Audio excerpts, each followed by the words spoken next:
नमस्कार दोस्तों, विजुअलाइज के यूट्यूब चैनल पर आप लोगों का एक बार फिर से स्वागत है।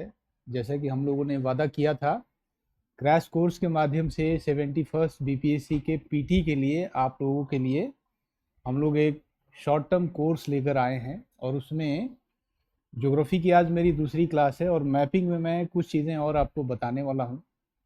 कुछ ऑस्ट्रेलिया से जुड़ा होगा और कुछ अंटार्कटिका महादेश से जुड़ा होगा।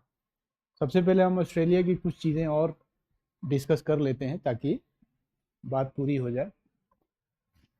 तो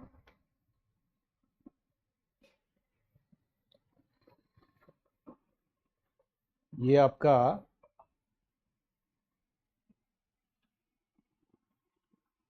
एक तरह से ऑस्ट्रेलिया हो गया।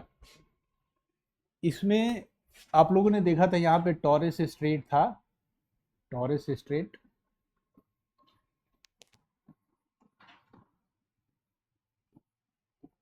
जल संधि। और यहाँ पर आप लोगों को दिखाई दे रहा होगा अराफुर सागर। मैं इसके बारे में थोड़ा सा बात करना चाहता था। अराफुर सागर, ये जो है ना, अराफुर सागर उष्ण कटिबंधीय चक्रवातों के लिए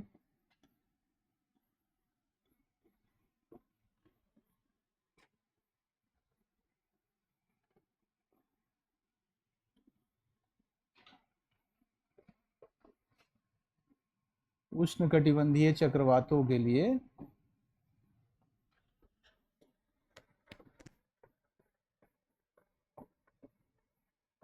ब्रीडिंग ग्राउंड का काम करता है।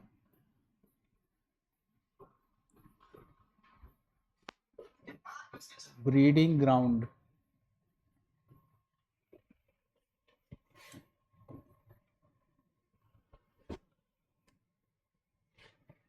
ब्रीडिंग ग्राउंड, ठीक है।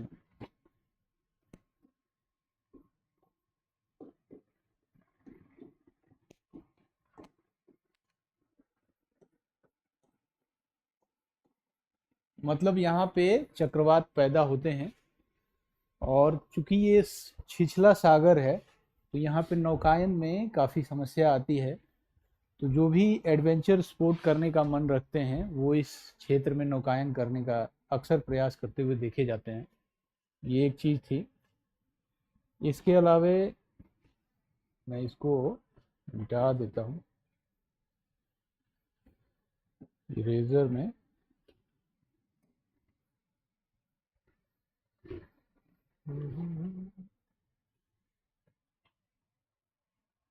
ऑस्ट्रेलिया में एक और चीज़ आपको समझनी पड़ेगी।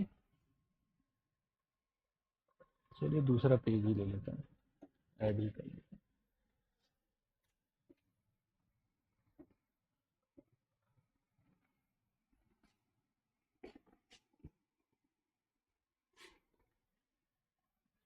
ये आपका ऑस्ट्रेलिया हो गया, ठीक है। और इसके आगे आपने देखा था यहाँ पे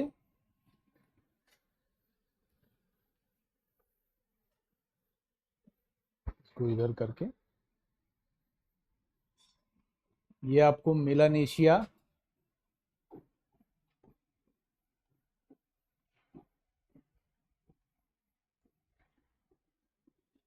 ठीक है। और यहाँ आपको माइक्रोनेशिया मिला होगा।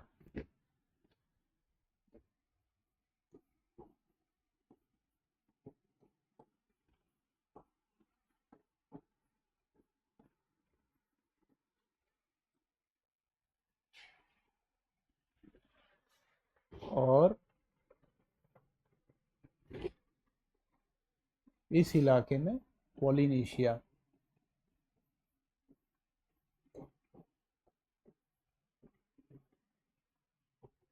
ठीक है।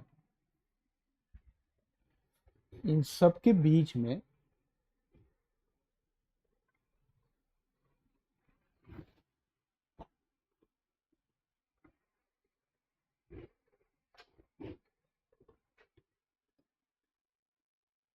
ये वाला जो इलाका दिखा होगा आपको, मकर रेखा से ऊपर, ये अगर मान लीजिए मकर रेखा है तो ग्रेट बैरियर रीफ आपको मिला होगा, ग्रेट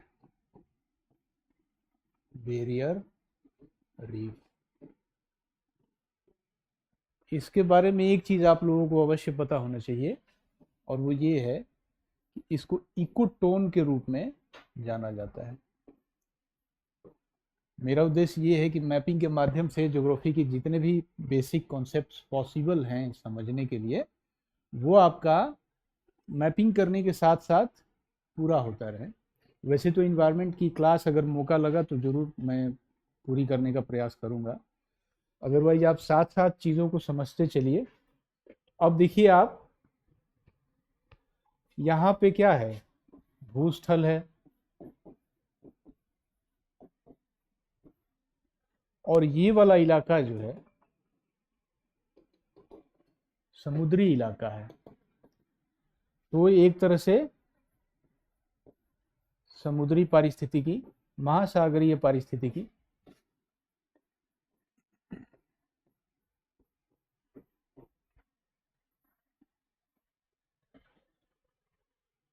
महासागरीय पारिस्थितिकी,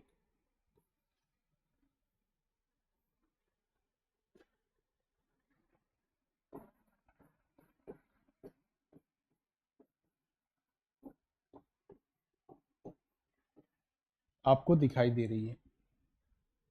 एक तरफ भूस्थलीय पारिस्थितिकी है, दूसरी तरफ महासागरीय पारिस्थितिकी है, और बीच में ये कोरल रीफ का इकोसिस्टम बना हुआ है। तो इकोटोन जो होता है, दो तरह के पारिस्थितिकियों के बीच का संक्रमण क्षेत्र होता है। संक्रमण क्षेत्र, ये जो आप देख रहे हैं ये है आपका ग्रेट बैरियर रीफ, और ये संक्रमण क्षेत्र है, संक्रमण क्षेत्र।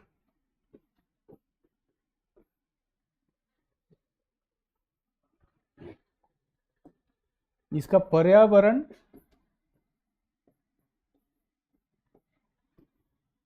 और जैव विविधता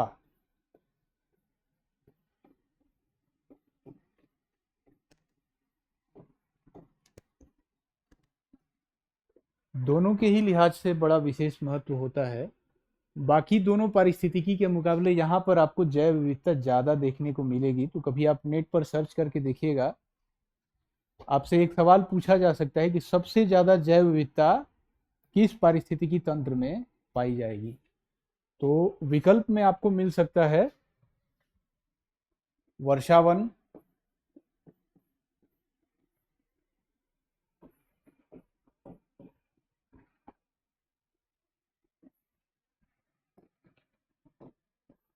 वर्षावन। आपको रैंकिंग के लिए यूपीएससी में हालांकि पूछा भी हुआ है कि किस पारिस्थितिकी तंत्र में कितनी जैव विविधता पाई जाती है, आरोही क्रम में सजाने के लिए सवाल पूछे जा चुके हैं। वर्षा वन हो गया, उसके बाद मैंग्रोव वन हो गए,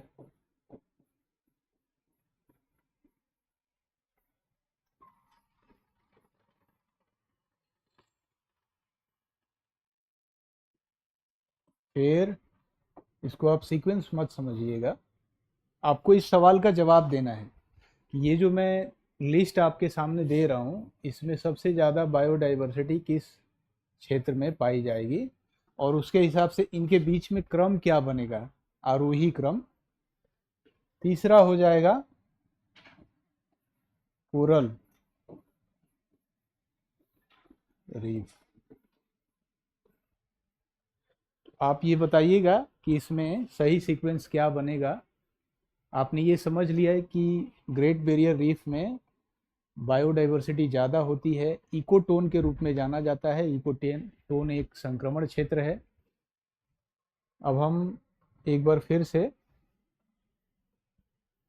इस वाले इलाके में जाते हैं और ये देखते हैं।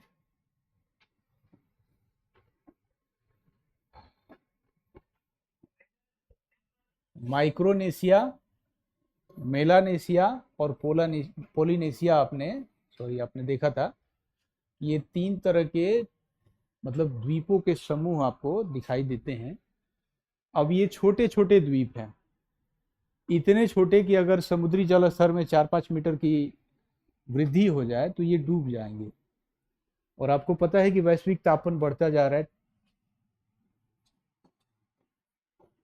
वैश्विक तापन बढ़ता जा रहा है।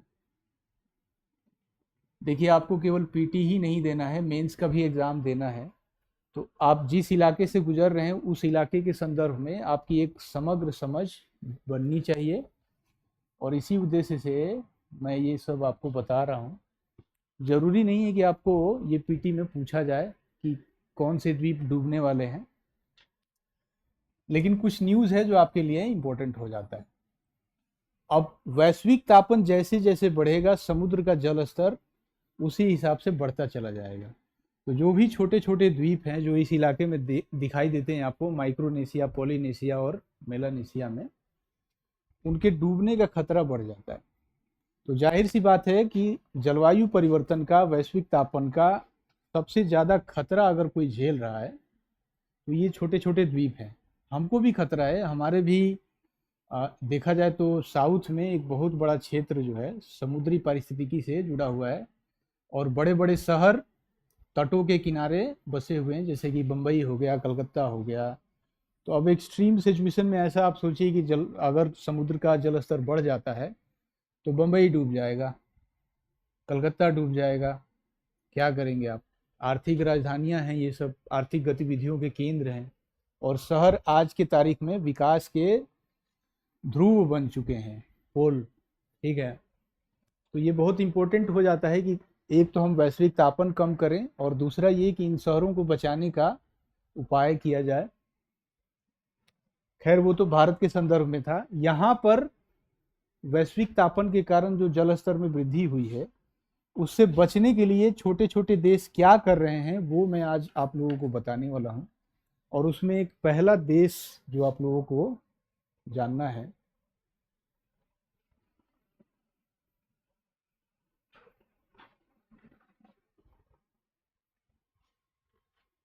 चलिए मैं नया ही ऐड कर लेता हूँ, वो है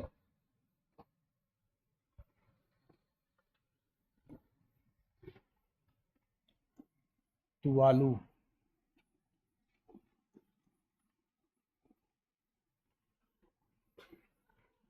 तुवालू ने दो काम किए हैं। पहला तो ये कि डिजिटल नेशन बनाने का प्रयास हो रहा है इसकी तरफ से।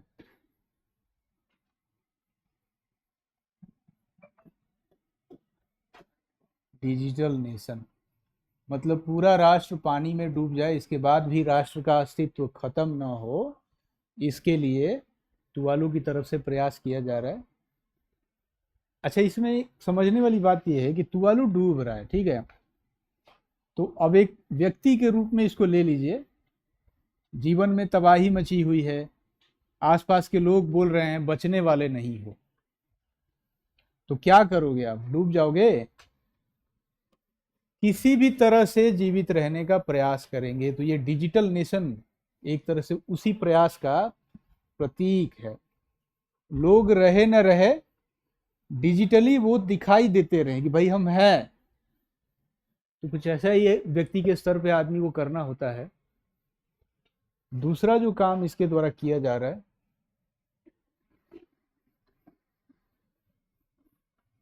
2023 में ऑस्ट्रेलिया के साथ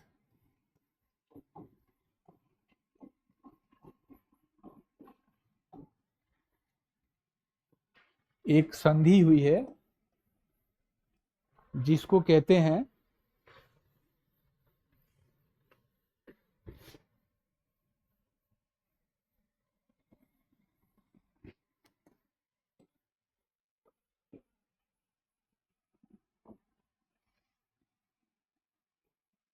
हेलेपिली ट्रीटी।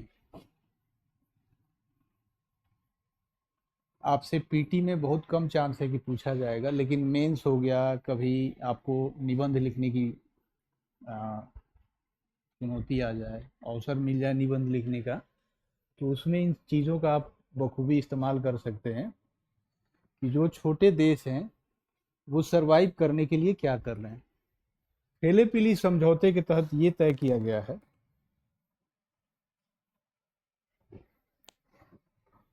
कि हर साल 280 तुवालू के जो लोग हैं, 280 लोग ऑस्ट्रेलिया में जाके बस सकते हैं, वहाँ रह सकते हैं, रोजगार नौकरी ये सब कर सकते हैं।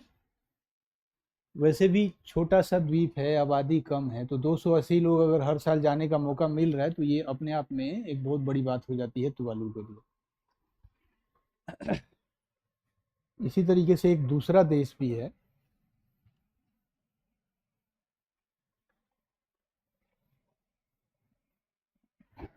और वो अभी हाल ही की न्यूज़ है, और वो है नौरू।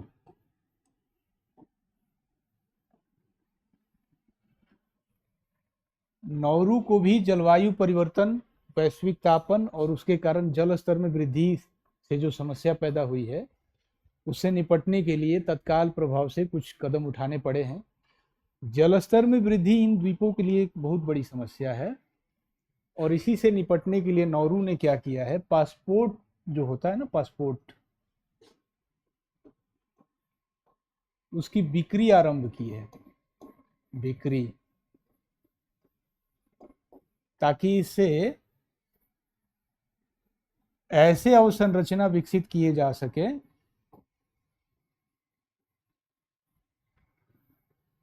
जो जलवायु परिवर्तन को झेल पाए, जल स्तर में वृद्धि को झेल पाए।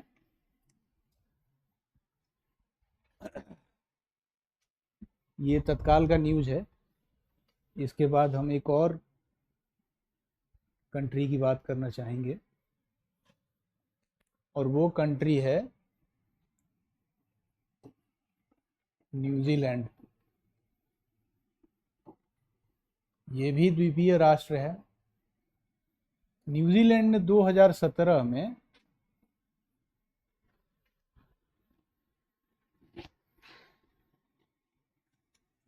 क्लाइमेट रिफ्यूजी वीजा शुरू किया था।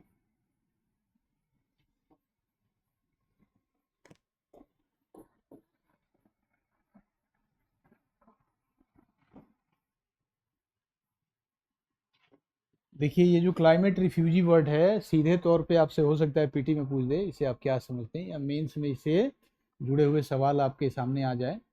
क्लाइमेट रिफ्यूजी वर्ड से ऐसा लगता है जैसे कोई आदमी प्रताड़ित हो, पीड़ित हो, बेचारा हो, लाचार हो, तो मतलब सुनने में अच्छा नहीं लगता है। तो क्या हुआ कि इसको कोनोटेशन इसका अच्छा नहीं आ रहा था, इसलिए इसको क्लाइमेट रिफ्यूजी वीजा ना बोल के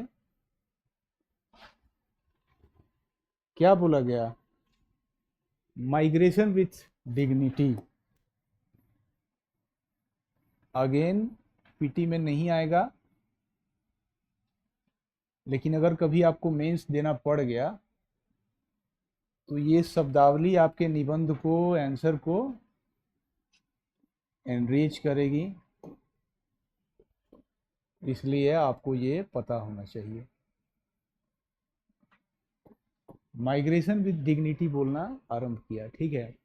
व्यवस्था वही है, वीजा देना है, किसको देना है, जो क्लाइमेट की वजह से रिफ्यूजी बन गए हैं, उनको अपना घर छोड़ना पड़ा है, विस्थापित होना पड़ा है, उनके लिए माइग्रेशन की क्या व्यवस्था है, माइग्रेशन विद डिग्निटी, ठीक है। वैसे भी माइग्रेशन का मानव सभ्यता के विकास में क्या योगदान रहा है, ये आपके लिए एक अध्ययन का विषय बनता है, और इसमें आपको एक ठीक ठाक समझ बनानी होगी। आगे चल के मेंस में सवाल पूछे जाने की प्रबल संभावना रहती है। इसके साथ एक और चीज़ आप समझ लीजिए। देखिए, अभी हमने बात किया कि वैश्विक तापन की वजह से समुद्र का जल स्तर बढ़ रहा है, ठीक है। अब रह गया कि आप इस टॉपिक को कैसे तैयार करेंगे। तो इसके लिए मैं आपको एक संगठन का नाम बता देता हूँ, आईपीसीसी, ठीक है। और इसकी एक रिपोर्ट अभी लेटेस्ट आई हुई है, AR6 नाम से, असेसमेंट रिपोर्ट 6। इसमें जल स्तर कितना बढ़ा है, कितने दिन में ये समस्या बन जाएगी, और इसकी वजह से क्या क्या चैलेंजेस आने वाले हैं, काफ़ी विस्तार से समझाया गया है। तो आप तैयारी के दौरान, नोट्स बनाने के दौरान इसके कुछ की पॉइंट जो है ना, ज़रूर नोट कर लीजिएगा। ठीक है, इससे संबंधित इतनी बातें काफ़ी हैं। फिर हम वापस ऑस्ट्रेलिया पर आते हैं।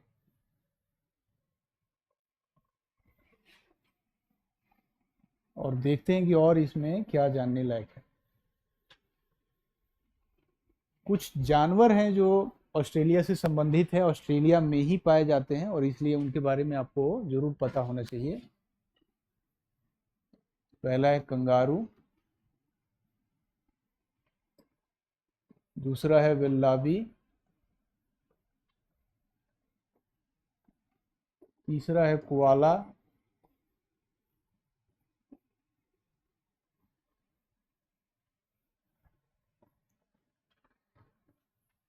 कोआला। देखिए इनकी जो कैटेगरी आती है ना वो मेटाथेरिया के अंतर्गत आती है। थोड़ा सा विज्ञान से संबंधित है, लेकिन चूंकि इन जानवरों से जुड़ा हुआ है तो मैं अभी बता देता हूँ। आप जब भी अध्ययन कीजिए अपनी जिज्ञासा कभी मरने मत दीजिए। जो भी आपको लगता है उससे जुड़ा हुआ चीज़ है, आप उसके बारे में जानने का ज़रूर प्रयास कीजिए। इससे आपकी तैयारी को एक समग्रता मिलती है। मेटाथीरिया स्तनपायी जानवरों का एक प्रकार है।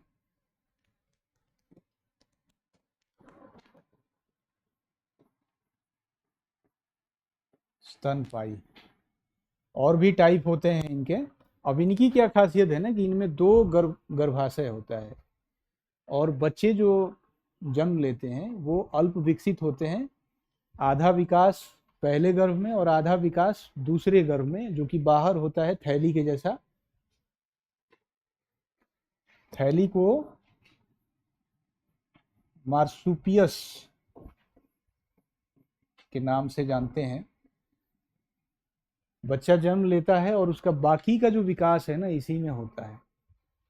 तो कंगारू का आप नेट पे फोटो वगैरह देख सकते हैं किस तरीके से उनका थैला काम करता है। स्तनपाइयों की बात करें अगर, एक प्रकार आपने मेटाथीरिया देखा,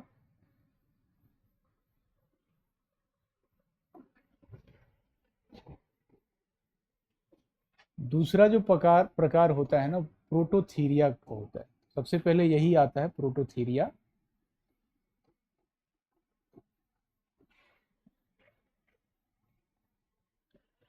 प्रोटोथीरिया में ये भी स्तनपायी का ही एक प्रकार है, लेकिन ये अंडे देते हैं। इनकी खासियत क्या है? अंडे देते हैं। आप मुझे कमेंट में बताइएगा कि प्रोटोथीरिया के कौन से दो पॉपुलर प्रकार देखने को मिलते हैं। ठीक है, तीसरा जो प्रकार आता है यूथीरिया का। यूथीरिया, इसमें जो बच्चे होते हैं पूर्ण रूप से विकसित होते हैं।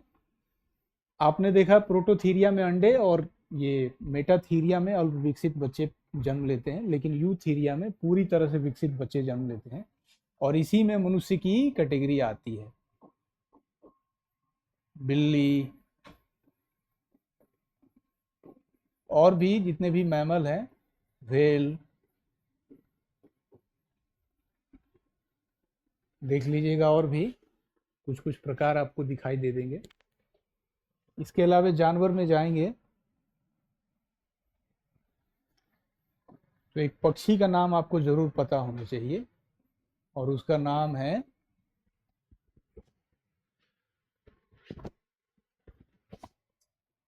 कोकाबर्रा।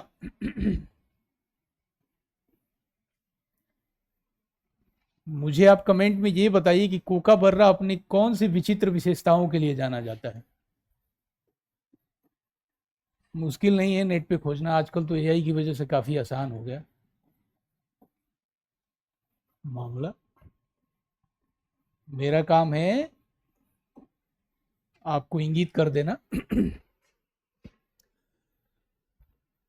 तो ये कुछ कुछ जानवर थे जिनके बारे में आपको ज़रूर पता होना चाहिए। इसके अलावा ऑस्ट्रेलिया का जो रेगिस्तान है वो कई तरह के खतरनाक सांपों के लिए जाना जाता है, जिसमें रैटल स्नेक, टाइपन, ये सब सांप आपको दिखाई दे देंगे। ये पिछले क्लास का कुछ छूटा हुआ भाग था। एक करेक्शन करना है हमको, जिससे कि आपको अपने नोट में किसी तरह की त्रुटि न रह जाए। हमने बताया था कि यूरेनियम की ऑस्ट्रेलिया में एक खदान पाई जाती है और उसका नाम था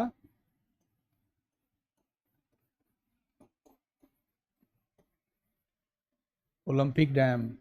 ठीक है, ये एडिलेड में नहीं है, साउथ ऑस्ट्रेलिया में है। साउथ ऑस्ट्रेलिया, आप करेक्ट कर लीजिएगा।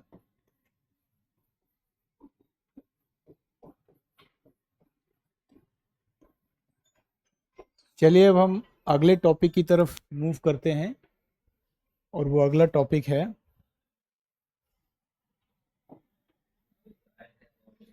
न्यूजीलैंड। न्यूजीलैंड को हम लोगों ने मैप के हिसाब से नहीं देखा था।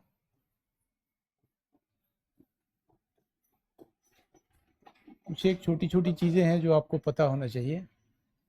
ठीक है, न्यूजीलैंड में आपको इस तरीके से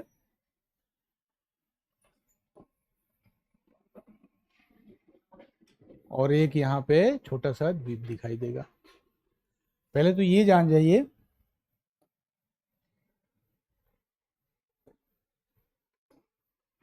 ये जो है ना कुक जल संधि या स्ट्रेट आपको दिखेगा और यहाँ पे फोवेक्स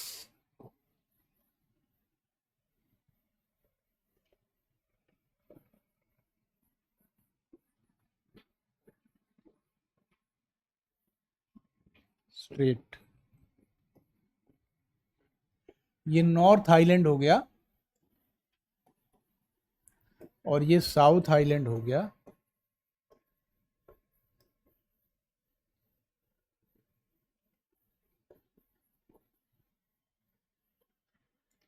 और ये हो गया स्टीवर्ट आइलैंड।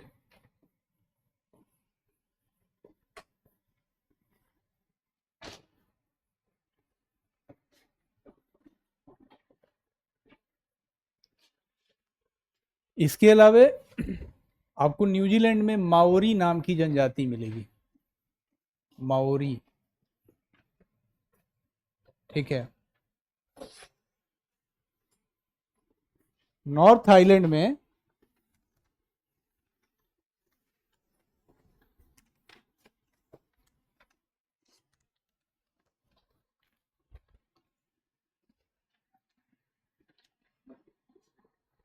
कुछ इंपॉर्टेंट सिटीज हैं जो आपको पता होना चाहिए।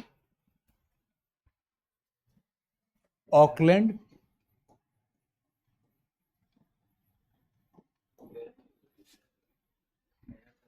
ठीक है, हैमिल्टन, और यहाँ पे आपको हैमिल्टन मिल जाएगा।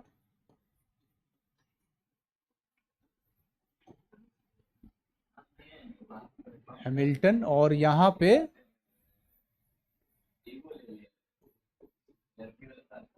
वेलिंगटन। ठीक है, नॉर्थ आइलैंड में दो और चीज़ें हैं जो आपको पता होनी चाहिए।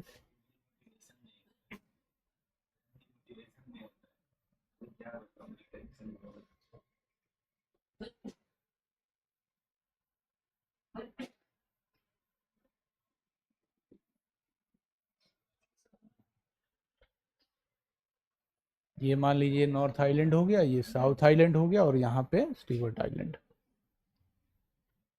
अब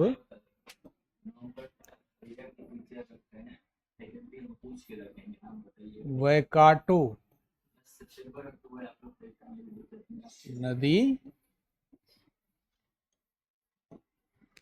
टाउपो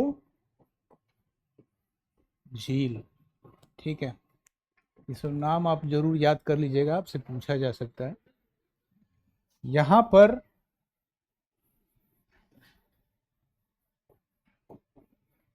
कैंटरबरी मैदान देखने को मिलेगा आपको।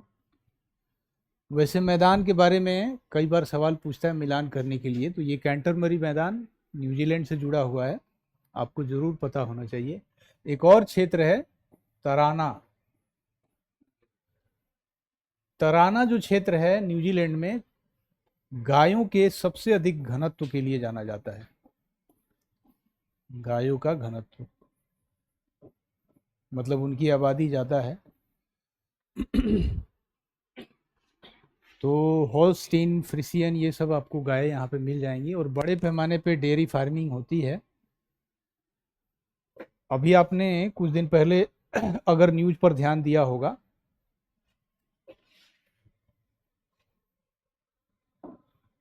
तो RCEP के माध्यम से साउथ ईस्ट एशिया और भारत के बीच में जितने भी देश हैं वो मिलकर एक ट्रेड डील करने का प्रयास कर रहे थे। और उसमें ये प्रयास किया जा रहा था कि भारत का जो कृषि बाजार है, कृषि बाजार वो खोल दिया जाए। और इस पर सबसे अधिक बल न्यूजीलैंड की ही तरफ से दिया जा रहा था, क्योंकि न्यूजीलैंड में डेयरी फार्मिंग बड़े पैमाने पर की जाती है। चलिए अब हम ऐसा करते हैं कि नए कॉन्टिनेंट में प्रवेश करते हैं।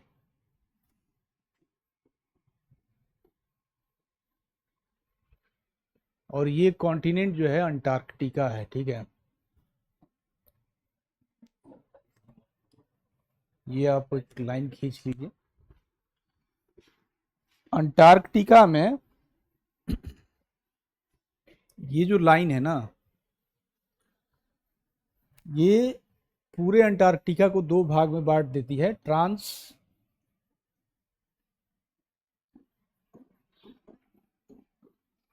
Antarctic mountain. वैसे मुझे आप कमेंट में बताइएगा कि अंटार्कटिक महादेश क्षेत्रफल के हिसाब से कौन से स्थान पर आती है, इसकी रैंकिंग क्या है, ठीक है। इसको मैं मिटाता हूं और फिर ये मान लीजिए साउथ पोल है जो एकदम इसके बीचों बीच स्थित है। यहीं पर अमेरिका का एक बेस है। और मैंने बताया था कि मेरा क्लास बिना एटलस के नहीं देखना है। आप ये बताइए कि इस स्थान पर अमेरिका का कौन सा बेस स्थित है। यूएसए का यहाँ पर बेस स्थित है। यहाँ पर रसिया का बेस है, उसका नाम है वोस्टोक, ठीक है। भारत के भी कुछ रिसर्च सेंटर हैं यहाँ पर, उनके नाम आपको पता होना चाहिए। सबसे पहले दक्षिण गंगोत्री,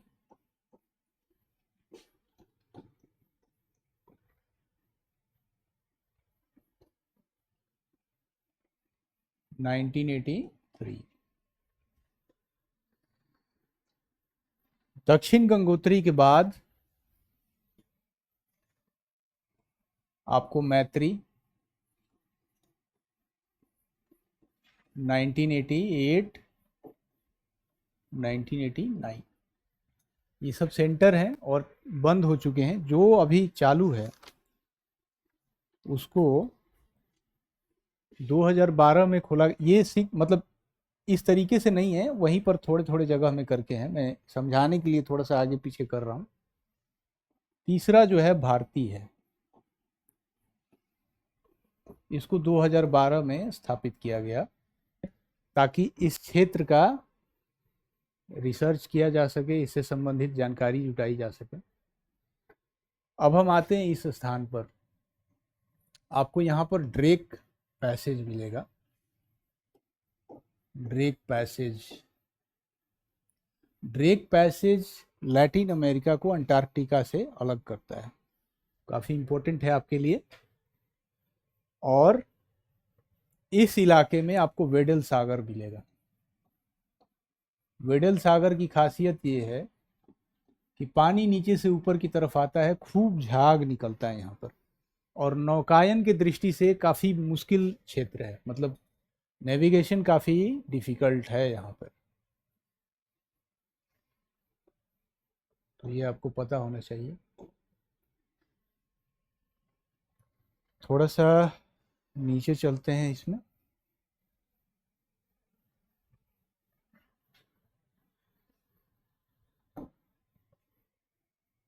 यहाँ पर आपको ये वाला जो इलाका है,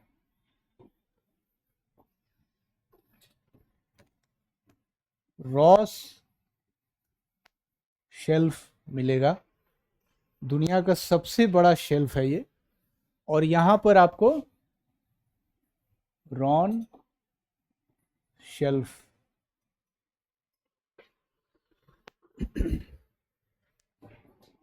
मतलब आइस शेल्फ कह सकते हैं इसको। रॉश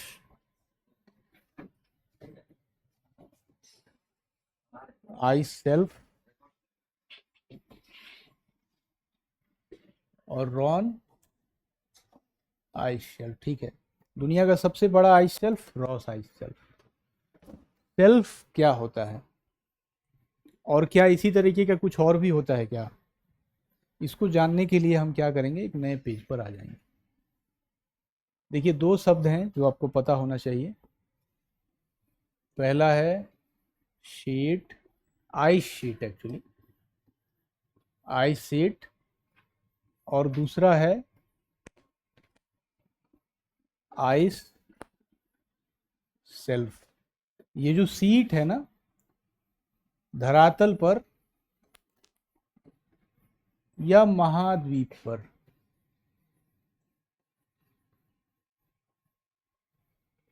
बर्फ की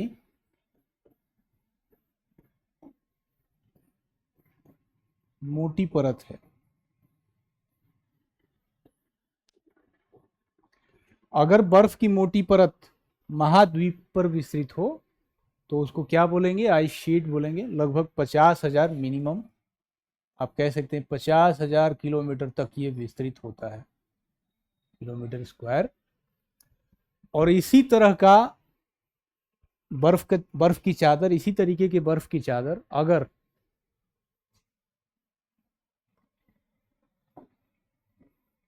पानी में हो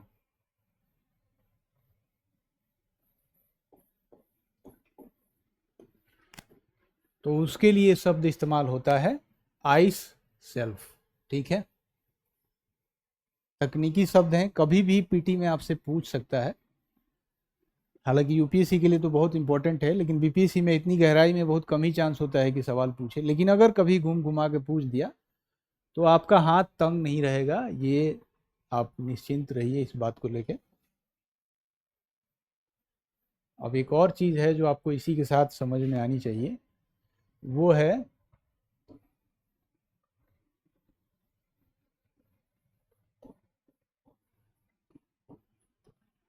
क्रायोस्फीयर।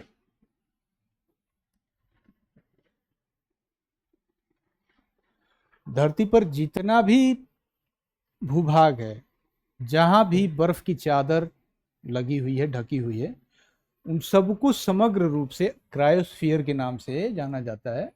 यूपीएससी में सीधे मेंस में इससे संबंधित सवाल आ चुका है कि क्रायोस्फीयर किस बला का नाम है, क्या होता है क्रायोस्फीयर। अगर आप इसको ऐसे समझेंगे कि इसका क्या महत्व है, तो पहली बात तो ये कि जल का बहुत बड़ा भंडार होता है, जल भंडार। बर्फ की चादर जमी है तो जाहिर सी बात है कि पानी ही होगा। दूसरा ये कि इसका एल्बिडो बहुत हाई होता है। एल्बिडो यानी वो क्षमता जिसके आधार पे सूर्य की किरणों को कोई सतह परावर्तित कर पाती है। तो जो सतह जितनी सफ़ेद होगी, जितनी चमकदार होगी, उससे सूर्य की किरणों का परावर्तन उतनी ही ज़्यादा मात्रा में, उतनी ही ज़्यादा दक्षता के साथ हो पाता है। तो क्रायोस्फीयर धरती का वो हिस्सा है जहाँ पर एल्बिडो बहुत हाई है और सूर्यातप चूंकि रिफ्लेक्ट हो जाता है, इसकी वजह से तापमान संतुलन में इनका, तापमान संतुलन में इनका विशेष महत्व है। इसके अलावा एक दो ग्लेशियर हैं जो आपको जरूर पता होना चाहिए, और उस ग्लेशियर का नाम है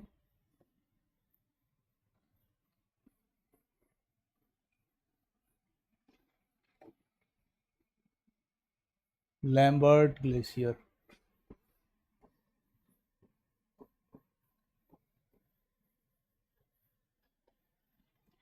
लैम्बर्ट ग्लेशियर दुनिया का सबसे बड़ा ग्लेशियर है।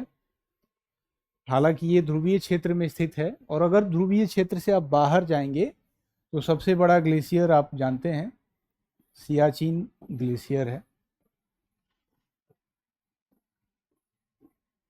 अब आपसे एक सवाल मैं ये पूछता हूँ कि ऐसा कौन सा देश है जिसने हाल ही में अपना एकमात्र जो ग्लेशियर था, वो मतलब आखिरी ग्लेशियर था, वो खो दिया है, या यूं कहिए कि उसका आखिरी ग्लेशियर पिघल गया। उस ग्लेशियर का नाम क्या था और वो किस देश में पड़ता है, ये आपको बताना है, ठीक है। तो ये आपका हो गया आज के लिए। अगली क्लास में मैं आप लोगों को किसी और कंटिनेंट के बारे में बताऊंगा। हो सकता है लैटिन अमेरिका में स्टार्ट करूं। आप लोग, मैं जो सवाल पूछता हूं, अगर एग्ज़ाम देने जा रहे हैं और मेरी वीडियो सामने आ गई, तो वो सवाल आपके लिए बहुत इंपॉर्टेंट है। उन सवालों के जवाब आप खोजिए, उनका उत्तर दीजिए, या फिर अपने कॉपी में नोट कीजिए। अगर आप मान लीजिए सवालों के जवाब देने में सहज महसूस नहीं कर रहे हैं, कम से कम उनका उत्तर अवश्य जानिए, क्योंकि एग्ज़ाम में अगर वो सवाल आ गए तो कोई आश्चर्य आपको नहीं होना चाहिए। तो चलिए, आज की क्लास इतने ही तक सीमित है। कल मैं किसी और कंटिनेंट के साथ आपके सामने हाजिर होऊंगा। तब तक के लिए आप लोग दबा के पढ़ते रहिए और पीटी निकालने के ध्येय से पढ़िए। मन में किसी तरह का संदेह मत रखिए। अगर आपको डाउट हो रहा है तो आप, जैसे कि मैंने पिछले वीडियो में अपना नंबर दिया था, आप कांटेक्ट कर सकते हैं व्हाट्सएप के माध्यम से। आपके लिए जो भी समस्या है वो आपकी अकेले की समस्या नहीं है, हम उसमें साझेदार हैं। जितना हो सकेगा उसको दूर करने के लिए हमारी तरफ से, हमारी टीम की तरफ से पूरा प्रयास किया जाएगा। चलिए।